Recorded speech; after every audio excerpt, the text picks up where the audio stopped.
నువ్వు ఇలాంటోడు అని అనుకోలేదు. నన్ను ప్రేమిస్తున్నానని చెప్పి ఆ అమ్మాయిని అలా చేస్తావా? నువ్వు అసలు మనిషివే కాదు, మనిషి రూపంలో ఉన్న మృగాని. నీలాంటి వాడిని ప్రేమించినందుకు ఛీ, నిన్ను కాదు. చా, నాది ఒక బ్రతికేనా? ఇంతకన్నా అవమానం ఇంకేం జరిగింది? నా లాంటి పేదవాళ్ళ కిందకరా ప్రేమ తొక్క. ఎవరబ్బా కొంపదీసి చచ్చిపోయింది?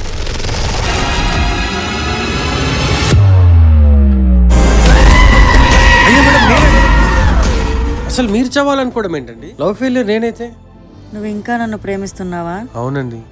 నీ మనసులో ఇంకెవరూ లేరా? మీరు తప్ప ఇంకెవరూ లేరు మేడం. నిన్నెవరూ ప్రేమించలేదా? నన్ను ఎవరు ప్రేమిస్తారు మేడం? నేను నీతో ఉంటే సంతోషంగా ఉంటావా? అంతకన్నా ఈ జీవితానికి ఇంకేం కావాలి? అయితే నన్ను పెళ్లి చేసుకుంటావా? మేడం, మీకు అంత పై నుంచి దూకి మతిపోయినట్టుంది. ఇదితో మాట్లాడేస్తున్నారు. ఫస్ట్ పదని ఇంటి దగ్గర డ్రాప్ చేస్తాను.